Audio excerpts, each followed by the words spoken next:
میں اس کا بھی قائل نہیں ہوں کہ مسلمانوں کو مسلمانوں کے ہی ادارے میں جانا چاہیے، بلکہ مسلمانوں کی حالت کچھ اس طرح کر دی جائے کہ وہ کمپیٹ کر کے کسی بھی ادارے میں اپنا داخلہ کر لیں، تو سینٹ کولمبس میں کیوں نہ جائیں، کالوین تعلق دار میں کیوں نہ جائیں، لا مارٹینیئر میں کیوں نہ جائیں، ہمیں کرنا چاہیے، لیکن مسلمان ایسا کر نہیں پا رہے ہیں اپنی معاشی حالت کی وجہ سے. اور جو ہے وہ ایک سوشل کنسٹرکٹ ہوتا ہے، وہ بہت ساری چیزیں بیریئر آتی جاتی ہیں. خدا نے سب کو تقریباً ایک جیسا پیدا کیا، ہو سکتا ہے لیکن زیادہ تر لوگوں میں وہ نارملی ڈسٹریبیوٹیڈ ہے. لیکن اگر وہی بچہ جو ہے کسی انڈسٹریلسٹ کے، اس کو جو سوشل انڈاؤمنٹ ملتا ہے تو اس کے سہارے جو ہے وہ آکسفورڈ سے جا کر کے MBA کراتا ہے. ہمارے ہاں کے سارے انڈسٹری سے ہی MBA ہیں. میں یہ ماننے کو تیار نہیں ہوں کہ وہ سب اتنے ذہین اور اتنے قابل ہیں اور غریبوں میں نہیں ہے. لیکن اب جو ہے کیا مسلمانوں اور مائنورٹی انسٹیٹیوشنز کے حوالے سے کچھ کیا جا سکتا ہے، اور ہمارے ان اسکولوں کی حالت کیا ہے؟ مجھے یہ ڈیٹا ملا کہ تمام مسلم مائنورٹیز میں، اور وجاہت صاحب آپ سے بہتر کون جانتا ہوگا کہ جو ساری اقلیتیں ہیں ان کا 72% مسلمان ہیں، باقی جو ہیں سکھ، عیسائی، پارسی، جین، یہ ہیں. لیکن اگر تمام ایسے اسکولوں کا جائزہ لیں جو مسلم مائنورٹی مینجڈ ہیں، تو ان میں مسلم مائنورٹی اسکولوں کا تناسب تقریباً 23% ہے. تو گویا مسلم اداروں کی تعداد اور تناسب کے اعتبار سے اتنی نہیں ہے جتنی کی ان کی پاپولیشن ہے، جتنی بڑی ان کی پاپولیشن ہے. لیکن اس کے باوجود مسلم مینجڈ اداروں کی تعداد کم بھی نہیں ہے. 2019 میں منسٹر آف مائنورٹیز افیئر نے ایک بیان دیا تھا کہ 2019 تک تقریباً 13,000 ایجوکیشنل انسٹیٹیوشن کو مسلم مائنورٹی کا اسٹیٹس دیا جا چکا ہے. تو تقریباً 13,000 ہے. اس کے علاوہ جب آپ نظر ڈالیں اس کے ساتھ ہی ساتھ UP میں، بہار میں، مدھیہ پردیش میں، وہ جو مدھیہ پردیش سے الگ اور اتر پردیش سے الگ ہو کر کے جو ریاستیں بنی، تو ہمارے بزرگوں نے اسلامیہ کالجز اور اسلامیہ اسکولوں کی پوری ایک چین اسٹیبلش کر دی تھی. الہ آباد دیکھ لیجئے، لکھنؤ دیکھ لیجئے کہ وہاں ممتاز انٹر کالج بھی ہے، تو سنی ہائر سیکنڈری اسکول بھی ہے، تو شیعہ ڈگری کالج بھی ہے، تو اسلامیہ کالج بھی ہے. اس میں سے کچھ اسکول لیول پر ہیں، کچھ اس پہ وہ ہو گئے ہیں.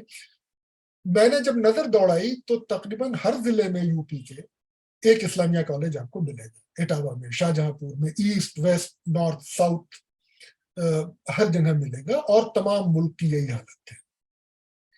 لیکن اچھا، اس میں سے بیشتر اسکول وہ ہیں جن کو کہ گورنمنٹ سے گرانٹ ملتی ہے، کیونکہ بیشتر ایسے ہیں جو آزادی سے پہلے قائم ہو گئے تھے. آزادی کے بعد قائم ہونے والے تو زیادہ تر سیلف فنانسڈ ہیں، اور خاص کر 1992 کے بعد قائم ہونے والے زیادہ تر سیلف فنانسڈ ہیں.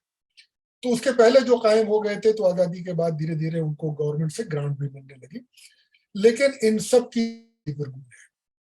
ان کی مالی حالت بدتر ہے، تو انفراسٹرکچر ان کا ڈیلاپیڈیٹڈ ہے. جو ان کو ورثے میں ملا تھا اس کو نہیں کر پا رہے ہیں. ٹیچرز کو پیمنٹ کرنے کے لیے سیلری نہیں ہے، تو ایڈ ہاک کانٹریکچوئل بیسس پہ سیلری رکھی.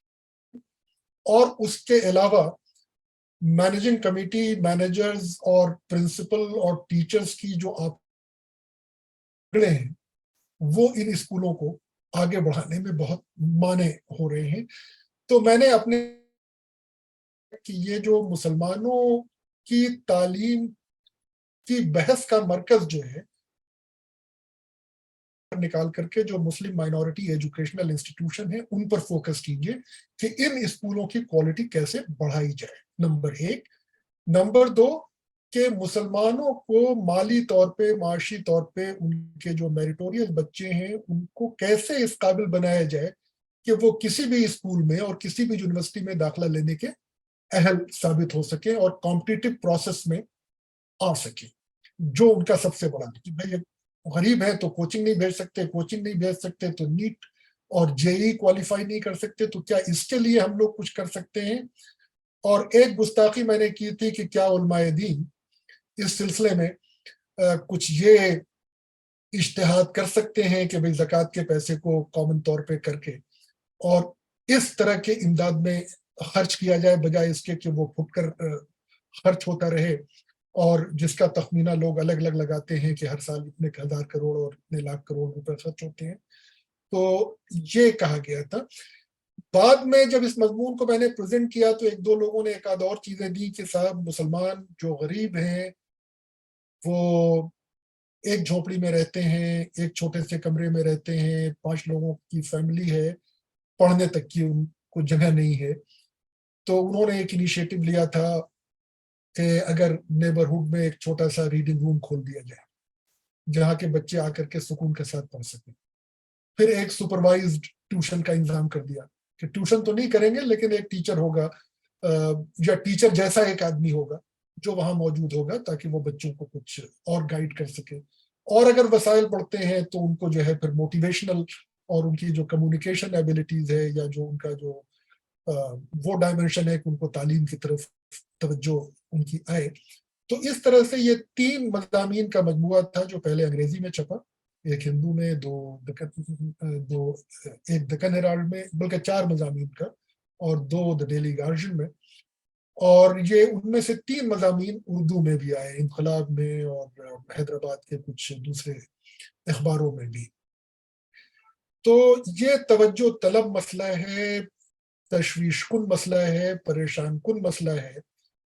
میں اپنے پہلے والے مضمون کی طرف کہ اگر مسلمان ڈر اور خوف یا گھبراہٹ یا کہ اب کچھ ہونے والا وہ خود سے اپنے کو تعلیم سے اگر باہر کر رہے ہیں تو میرا خیال یہ کہ اب ہم لوگوں کا فرض بنتا ہے کہ ان کا حوصلہ اور ساتھ میں ہم ایسے حالات بھی پیدا کریں کہ ان کی تعلیمی حالت بہتر ہو. اسی کے ساتھ اپنی گفتگو یہاں پر ختم کرتا ہوں.